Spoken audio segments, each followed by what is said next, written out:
देखिए, कविता के बहाने।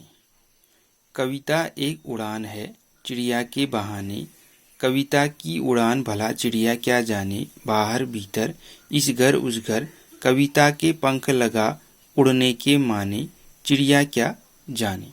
अब यहाँ पे कवि कुंवर नारायण जी कहते हैं कि कवि और कविता को कवि ने कविता और चिड़िया को परिभाषित करते हुए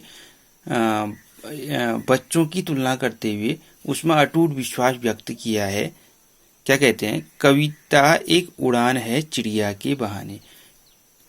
कवि कुंवर नारायण जी कहते हैं कि कविता कवि के हृदय से उत्पन्न विचारों का भाव है, उड़ान है, जिसमें उसकी कल्पना के क्या लगे होते हैं, पंख लगे होते हैं। यहाँ कवि प्रश्न उठाता है कि कविता की इस उड़ान की तुलना क्या चिड़िया की उड़ान से की जा सकती है।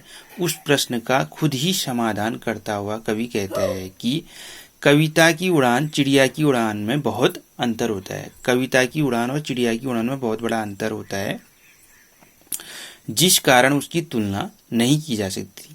चिड़िया की उड़ान की एक सीमा होती है, एक निश्चित सीमा तक उड़ सकता है, लेकिन कविता की उड़ान की प्रतिस्पर्धा वह नहीं कर सकता है, क्योंकि कविता का व्यापक रूप होता है। वह आपने देखा होगा, चिड़िया एक स्थान से दूसरे स्थान तक उड़ सकती है, लेकिन कविता, जिस कविता को आज हमारे द्वारा पढ़ा जा रहा है उससे हमारी पहली पीढ़ी के द्वारा पढ़ा गया, अब आने वाली पीढ़ियां पढ़ेंगी तो उसका जो रूप है वह व्यापक होता है। यह कवि ने बताया है।